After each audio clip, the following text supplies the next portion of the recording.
বিসমিল্লাহির রহমানির রহিম। আল্লাহর নামে শুরু করতেছি। প্রিয় শিক্ষার্থীরা, আশা করি তোমরা সবাই ভালো আছো। আজকে আমরা অষ্টম শ্রেণীর অর্ধবার্ষিক পরীক্ষা সাজেশন নিয়ে আলোচনা করব। তো প্যাটার্ন থেকে আমাদের যে প্রথম অধ্যায়, আমাদের পরীক্ষার মধ্যে কিভাবে গণিতগুলো আসতে পারে আমাদের সংক্ষিপ্ত এমসিকিউতে এবং হচ্ছে যে আমাদের সৃজনশীলে, সে সম্পর্কে আমি একটি চূড়ান্ত সাজেশন তৈরি করছি। এই সাজেশন যদি তুমি ফলো করো তাহলে তোমাদের পরীক্ষার মধ্যে অঙ্কগুলো তুমি খুব সুন্দরভাবে সমাধান করতে পারবা। তো এখানে আমাদেরকে বলছে 3, 10, 17, 24, 31 পরবর্তী দুটি সংখ্যা নির্ণয় করো। তো এখান থেকে আমরা সংখ্যা দ্বয়ের পার্থক্য নির্ণয় করে দেখবো যে সংখ্যাগুলোর পার্থক্য কি একই নাকি হচ্ছে যে ডিফারেন্স আছে। ওই ডিফারেন্স অনুযায়ী আমরা পরবর্তী সংখ্যাগুলো নির্ণয় করবো। তো আমি জাস্ট আজকে সাজেশন ক্লাস, আমি সাজেশন নিয়ে আলোচনা করব। আর হচ্ছে যে আরেকদিন ক্লাসে সাজেশনগুলো তোমাদেরকে সমাধান করে দেওয়া হবে, সাজেশন ক্লাসের অঙ্কগুলো। তো তোমরা দেখো কোন কোন অঙ্কগুলো তোমরা বাড়িতে করবা, প্র্যাকটিস করবা আর নিজে করার চেষ্টা করবা, সেই অঙ্কগুলো তোমরা নোট করে নাও। তারপর হচ্ছে 1, 4, 9, 16, 24 পরবর্তী সংখ্যা নির্ণয় করো। তো পরবর্তী সংখ্যা কিভাবে নির্ণয় করবা সেটাও হচ্ছে যে দ্বিতীয় সংখ্যার প্রথম সংখ্যার পার্থক্য বের করে দেখবে, এটার সাথে এটার পার্থক্য, এটার সাথে এটার পার্থক্য, এটার সাথে এটার পার্থক্য বের করে নিবা, ঠিক আছে? এরপর হচ্ছে সংখ্যাগুলোর পরবর্তী সংখ্যা নির্ণয়। এখানের মধ্যে তোমাদের হচ্ছে যে প্যাটার্ন মোট 3টা, পরবর্তী সংখ্যা নির্ণয়ের প্যাটার্ন 3টা দেখবে যে একই সময় পার্থক্য একই থাকে। মানে ধরো 10 থেকে 3 গেলে 7, 17 থেকে 10 গেলে 7, 24 থেকে 17 গেলে 7, 31 থেকে 24 গেলে 7। যেহেতু প্রত্যেকবার লক্ষ্য করলে দেখবা যে 7 7 করে পার্থক্য থাকতেছে, তাহলে 31 এর লগে যদি আমরা 7 যোগ করে দিই তাহলে হবে পরবর্তী সংখ্যাটি 38। এভাবে এটা হচ্ছে আরেকটা প্যাটার্ন, এটা হচ্ছে আরেকটা প্যাটার্ন। এই প্যাটার্নগুলো তোমাদের ইন্ডিকেট করতে হবে। আর এখানে 0, 1, 1, 2, 3, 5, 8 পরবর্তী সংখ্যাটি নির্ণয় করো। এটাকে কি সংখ্যা বলা হয়? এটাকে ফিবোনাক্কি সংখ্যা বলা হয়। একটা জিনিস খেয়াল করো যে দেখো 0 বাদ দেওয়ার পর এই 1 এর সাথে 1 যোগ করো, 1 এর সাথে 1 যোগ করলে 2, 2 এর সাথে 1 যোগ করলে 3, আবার 2 এর সাথে 3 যোগ করলে 5, আবার 3 এর সাথে 5 যোগ করলে 8। তাহলে 8 এর পরবর্তী দুইটি সংখ্যা যোগফল করলে এর পরবর্তী সংখ্যাটি সমান হয়। তাহলে এখানে যদি বলছে পরবর্তী সংখ্যাটি, তাহলে আমরা 8 5 যোগ করলে কত হবে? 13 হবে। তো সংখ্যাটি 13 আমরা বের করে দিতে পারবো। আর এটাকে যদি বলে কি সংখ্যা, এটা হচ্ছে একটা ফিবোনাক্কি সংখ্যা। আবার সংখ্যা দুটি স্বাভাবিক সংখ্যা বর্গের সমষ্টিরূপ।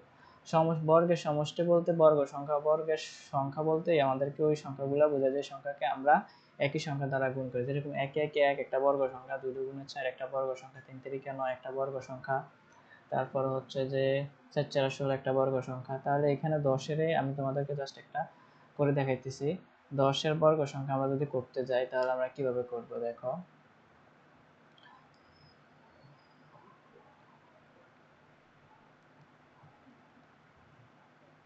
দশের বর্গ সংখ্যা করতে গেলে আমাদেরকে মেবি হচ্ছে 10 এর বর্গ সংখ্যা হচ্ছে যেরকম হচ্ছে 3 3 9। তো 1 1 1, তো 9 1 যোগ করলে 10 হয়ে যায়। দেখো এখানে আমরা 10 লিখলাম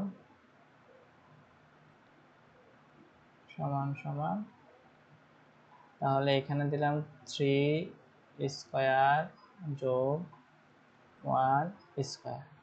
তাহলে 3 3 9, 1 1 1, 9 1 যোগ করলে হয় 10। এইভাবে পরবর্তী সংখ্যাটি তুমি বর্গ সংখ্যা বের করতে পারো। তো পরবর্তী বর্গ সংখ্যাটি কি হবে? 13। 13 বর্গ সংখ্যা আমরা এভাবে নির্ণয় করতে পারি। তো 13 হচ্ছে যে তোমার 3 3 9, 2 2 গুণে 4, 9 আর 4 হচ্ছে 13।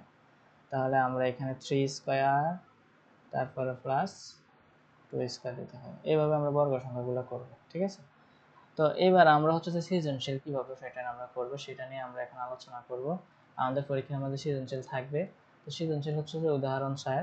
এখানে বলছে উপরে জ্যামিতিক চিত্রগুলো একটা প্যাটার্ন তৈরি করছে যা সমান দৈর্ঘ্যে কাঠি দিয়ে তৈরি। এখানে প্যাটার্নের চতুর্থ চিত্রটি তৈরি করে কাঠির সংখ্যা নির্ণয় করো। এখানে প্রথম প্যাটার্নে কয়টি কাঠি আছে? এখানে একটি আছে, এখানে একটি আছে, এখানে একটি, দুইটি, তিনটি, চারটি, পাঁচটি, ছয়টি। মোট এখানে 6টি আছে। তারপর হঠাৎ কয়টি আছে? 1 2 3 4 5 6টি, 7টি, 8টি, 9টি, 10টি, 11টি। তারপর হঠাৎ হচ্ছে 1 2 3 4 5 6টি, 7টি, 8টি, 9টি, 10টি, 11টি, 12টি, 13টি, 14টি।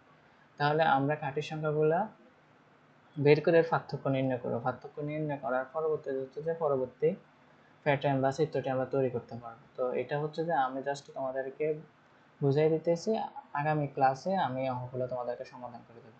এখানে প্যাটার্নটি কোন বীজগাণিতিক রাশিকে সমর্থন করে তা যুক্তি সহ উপস্থাপন করো। তাহলে বীজগাণিতিক রাশিকে সমর্থন করে তা যুক্তি সহ উপস্থাপন করতে হলে আমাদেরকে এটাকে তালিকা করতে হবে। এই যে আমাদের এটাকে তালিকা করতে হবে, চিত্রগুলো তালিকা করে আমরা পার্থক্য নির্ণয় করবো, পার্থক্য নির্ণয় করে আমরা একটা বীজগাণিতিক রাশি তৈরি করবো। আর প্যাটার্নের প্রথম 50টি চিত্র তৈরি করতে মোট কতটি কাঠি দরকার হবে? তার জন্য আমাদের সমষ্টি সূত্র লাগবে। সমষ্টি সূত্রটা হচ্ছে প্রথম সংখ্যা যোগ শেষ সংখ্যা বাই 2 ইন্টু পদ সংখ্যা। তো এখানে আমরা এই সূত্রটা প্রয়োগ করে আমরা কিন্তু এই আমাদের এই সৃজনশীল অঙ্কটা সমাধান করতে পারি।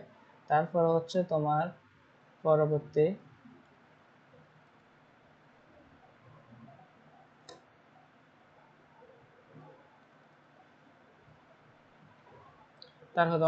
অঙ্কটা হচ্ছে 13 নম্বর, হচ্ছে 5, 13, 21, 29, 27। তো এখানে 29 ও 27কে দুটি বর্গের সমষ্টির রূপে প্রকাশ করতে বলছে। তো আমরা কিন্তু এটাও খুব সহজভাবে শেখানো হয়েছে কিভাবে বর্গের সমষ্টির রূপ প্রকাশ করা হয়।